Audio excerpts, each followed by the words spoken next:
Feliz noche de domingo, teloneros. Espero la estén pasando increíble. Es otra noche más en Historias detrás del telón, narrados por mí, Daniela Cadavid.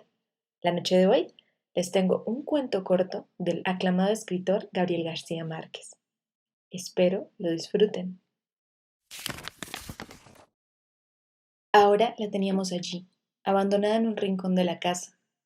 Alguien nos dijo, antes de que trajéramos sus cosas, su ropa olorosa a madera reciente, sus zapatos sin peso para el barro, que no podía acostumbrarse a aquella vida lenta, sin sabores dulces, sin otro atractivo que esa dura soledad de cal y canto, siempre apretada a sus espaldas.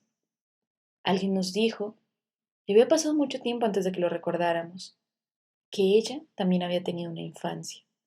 Quizá no lo creímos, entonces, pero ahora, viéndola sentada en el rincón, con los ojos asombrados y un dedo puesto sobre los labios, tal vez aceptamos que una vez tuvo una infancia, que alguna vez tuvo el tacto sensible a la frescura anticipada de la lluvia, y que soportó siempre de perfil a su cuerpo una sombra inesperada. Todo eso y mucho más lo hemos creído aquella tarde en que nos dimos cuenta de que, por encima de su submundo tremendo, era completamente humana. Lo supimos, cuando de pronto, como si adentro se hubiera roto un cristal, empezó a dar gritos angustiados, empezó a llamarnos a cada uno por su nombre, hablando entre lágrimas hasta cuando nos sentamos junto a ella. Nos pusimos a cantar y a batir palmas, como si nuestra gritería pudiera soltar los cristales esparcidos. Solo entonces pudimos creer que alguna vez tuvo una infancia.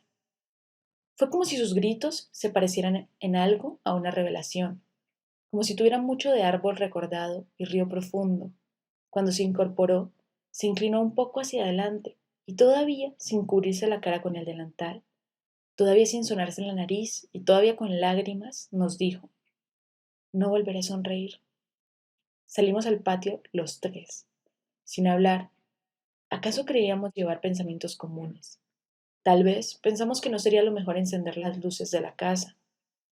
Ella deseaba estar sola, quizás, sentada en el rincón sombrío, tejiéndose la trenza final, que parecía ser lo único que sobreviviría de su tránsito hacia la bestia.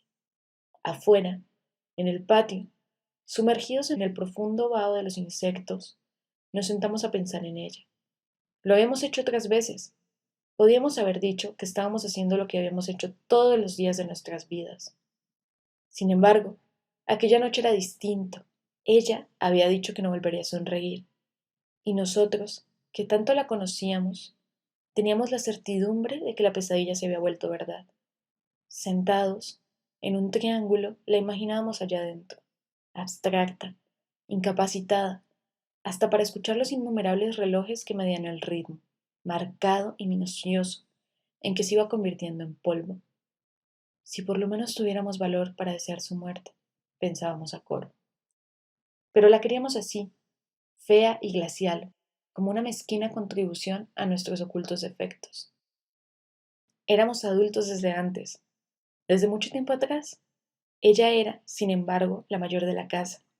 Esa misma noche habría podido estar allí, sentada con nosotros, sintiendo el templado pulso de las estrellas, rodeada de hijos sanos. Habría sido la señora respetable de la casa, si hubiera sido la esposa de un buen burgués o concubina de un hombre puntual, pero se acostumbró a vivir en una sola dimensión, como la línea recta. ¿Acaso por sus vicios o sus virtudes no pudieron conocerse de perfil? Desde varios años atrás ya lo sabíamos todo. Ni siquiera nos sorprendimos una mañana, después de levantados, cuando la encontramos boca abajo en el patio, mordiendo la tierra en una dura actitud estática. Entonces sonrió, volvió a mirarnos, que había caído desde la ventana del segundo piso hasta la dura arcilla del patio y había quedado allí, tiesa y concreta, de bruces al barro húmedo. Pero después supimos que lo único que conservaba intacto era el miedo a las distancias, el natural espanto frente al vacío. La levantamos por los hombros. No estaba dura, como nos pareció al principio. Al contrario, tenía los órganos sueltos, desasidos de la voluntad, como un muerto tibio que no hubiera empezado a endurecerse.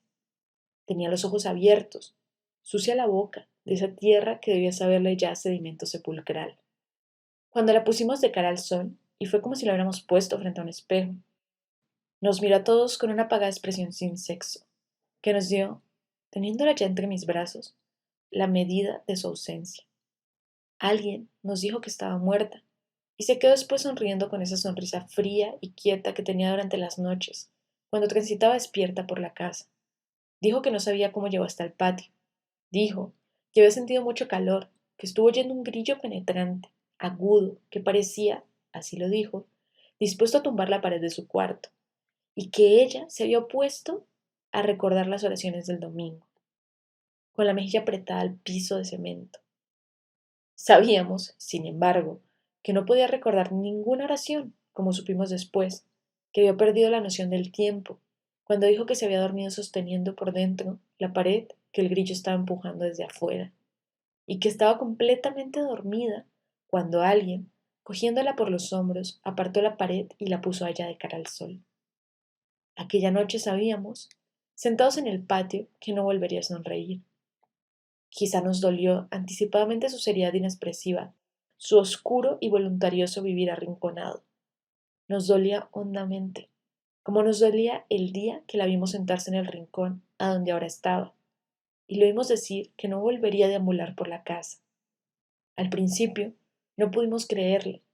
La habíamos visto durante meses enteros transitando por los cuartos a cualquier hora, con la cabeza dura y los hombros caídos, sin detenerse, sin fatigarse nunca. De hecho, oíamos su rumor corporal, denso, moviéndose entre dos oscuridades. Y quizás nos quedamos muchas veces despiertos en la cama, oyendo su sigiloso andar, siguiéndola con el oído por toda la casa. Una vez nos dijo que había visto el grillo dentro de la luna del espejo, hundido, sumergido en la sólida transparencia, y que había atravesado la superficie de cristal para alcanzarlo. No supimos en realidad lo que quería decirnos, pero todos pudimos comprobar que tenía la ropa mojada, pegada al cuerpo, como si acabara de salir de un estanque. Sin pretender explicarnos el fenómeno, resolvimos acabar con los insectos de la casa, destruir los objetos que la obsesionaban. Hicimos limpiar las paredes, ordenamos cortar los arbustos del patio, y fue como si hubiéramos limpiado de pequeñas basuras el silencio de la noche. Pero ya no la oíamos caminar, ni la oíamos hablar de grillos, hasta el día en que después de la última comida se quedó mirándonos. Se sentó en el suelo de cemento, todavía sin dejar de mirarnos, y nos dijo, me quedaré aquí sentada. Y nos estremecimos, porque pudimos ver que había empezado a aparecerse algo que era ya casi completamente como la muerte.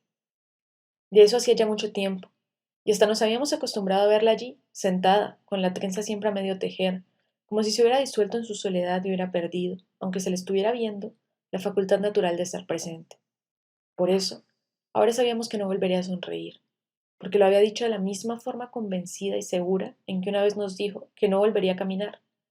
Era como si tuviéramos la certidumbre de que más tarde nos diría, no volveré a ver, o quizá no volveré a oír, y supiéramos que era lo suficientemente humana para ir eliminando a voluntad sus funciones vitales, y que, espontáneamente, se iría acabando sentido a sentido, hasta el día en que la encontráramos recostada a la pared, como si se hubiera dormido por primera vez en su vida.